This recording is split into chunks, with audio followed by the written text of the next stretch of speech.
ঠাকুরের শ্রীচরণ প্রান্তে আমার অনন্ত কোটি ভক্তিপূর্ণ প্রণাম এবং সকল দাদা মায়েদেরকে আমার আনন্দ জয়গুরু।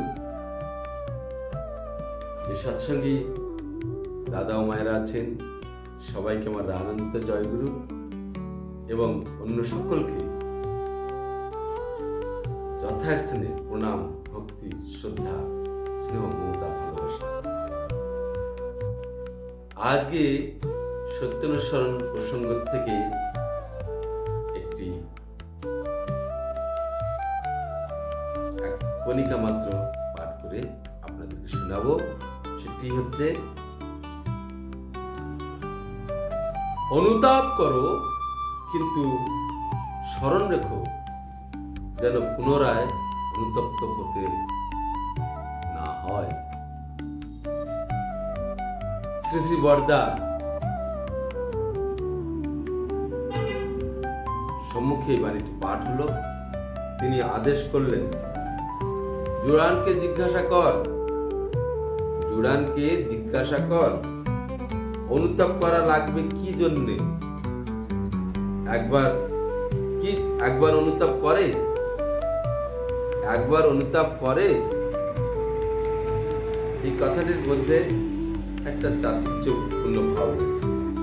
জুড়ানকে জিজ্ঞাসা কর অনুতাপ করা লাগবে কি জন্যে, একবার অনুতাপ করে? প্রশ্ন। জুড়ান উত্তর দিচ্ছে, চুরি করে মার খাবার পর অনুতাপ হলো। শ্রী বরদা, এক কথায় যেরকম কাজ করে আমি অনুতপ্ত হয়েছি সেরকম কাজ আর না করা।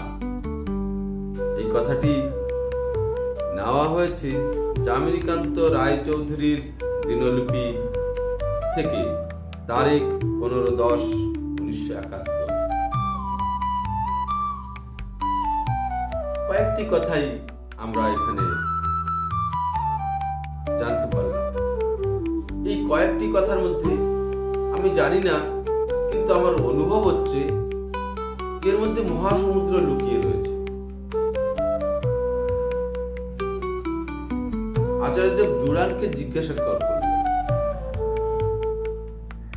যে অনুতাপ করা লাগবে কি জন্যে। একবার অনুতাপ করে, আর অর্থ যে ব্যক্তিকে জিজ্ঞাসা করতে বলেছেন তার অভিজ্ঞতা আছে।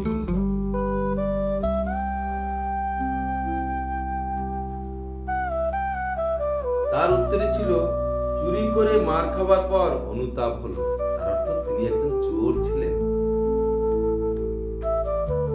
যদিও চোর ছিলেন, তার এত সৌভাগ্য যে ঠাকুরের চরণ পেয়েছে।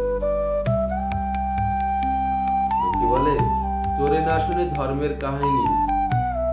তাহলে ইনি কি চোর? ইনি নিশ্চয়ই চোর নয়। পরম পূজ্যপাদ শ্রী শ্রী কীর্তিদেবের সঙ্গ লাভ করতে পেরেছে। তার শ্রীমুখের বাণী নিজ কর্ণে শুনে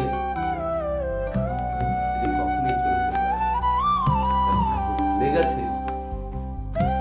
সে বলছে, চুরি করে মার খাবার পর অনুতাপ হলো। তার মানে চুরি করে যে মার খায় কেউ, সে পরিস্থিতিটা কেমন হতে পারে আমরা একটুখানি চিন্তা করে বুঝতে পারি। মানে বাজারের মার, হাটের মার। আমরা প্রতিনিয়ত জীবনে যারা ব্যর্থতার জ্বালা নিয়ে ঘুরে বেড়াচ্ছি, অসফলতা, জীবনে সফলতা পাইনি যারা, এই অসফলতা না পেয়ে যারা চেষ্টা না করে বসে আছে, তারা প্রতিনিয়ত এইরকম কাজের মধ্যে এরকম কোনো কাজ করছি, এরকম কোনো অভ্যাসের অভ্যস্ত হয়ে গেছি, বৃত্তি প্রবৃত্তির প্ররোচনার ফাঁদে পড়ে গেছি, ভুগছি।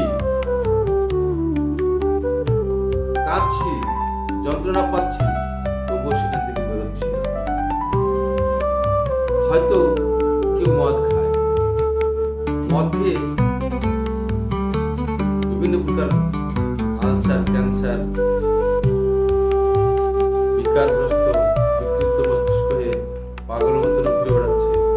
যখন মদের নেশা চলে যায় তখন ভাবে আমি কি না করেছি, আমার তো এতটা মদ খাওয়া উচিত নয়, যা আর খাবো না। কিন্তু যখন সময় হয় তখন আবার বিরতি পার করে চলে যায়। তো এটা এই যে খাবো না যে ভাবলো, খেয়ে এসে হয়তো বউ ছেলে মেয়ে সবাইকে মারধর করলো, পাড়া প্রতিবেশী সবার সঙ্গে ঝগড়া করলো। যখন নেশা কেটে গেল, জানলো না এটা তো ভালো কথা না, আমি আর মদ খাবো না, এই বলে দিল। কিন্তু যখন সময় হলো সে আবার চলে গেল। তার মানে কি, এই মদ খাবো না বলাটা অনুতাপ করা, কিন্তু অনুতাপ করে আবার চলে গেলাম। তাই শ্রী শ্রী পিতৃদেব বলছেন যে এক কথায় যে কাজ করে আমি অনুতপ্ত হয়েছি সেরকম কাজ আর না করা। অনুতাপ যখন আমি করেছি তখন সে কাজ আর দ্বিতীয়বার করা যাবে না। তাই বলছেন অনুতাপ করো, কিন্তু স্মরণ রেখো যেন পুনরায় অনুতপ্ত না হতে হয়। তার মানে আমরা এই মুখে মুখে যে বলি এটা একটা সাধুগিরি দেখায়, খাবো না, ভাবি খাবো না কিন্তু খাই। অ্যাকচুয়ালি এটা আমরা দুর্বলতার কবলে পড়ে আছি। তাই পরম প্রেমময় শ্রী শ্রী ঠাকুরের প্রথম বাণী হচ্ছে সর্বপ্রথমে আমাদের দুর্বলতার বিরুদ্ধে যুদ্ধ করতে হবে, তবেই সবকিছুতে সর্বক্ষেত্রে আমরা জয়লাভ করতে পারবো। তো আজকের বাণীর আলোচনা এখানেই বিরাম দিচ্ছি। জয় গুরু। সকলে ভালো থাকবেন, খুশিতে থাকবেন, আনন্দে থাকবেন এবং আমার সঙ্গে প্রতিনিয়ত যুক্ত, মানে আমার সঙ্গে নয়, শ্রী ঠাকুরের সঙ্গে প্রতিনিয়ত যুক্ত থাকবেন। আমিও আপনাদের সঙ্গে মিশে তার চরণ ছুঁয়ে বা চলন দেখে চলতে থাকবো। সর্বে সুখিনো ভবন্তু, সর্বে সন্তু নিরাময়া, সর্বে ভদ্রাণি পশ্যন্তু, মা কশ্চিৎ দুঃখভাগ ভবেৎ। জয় গুরু।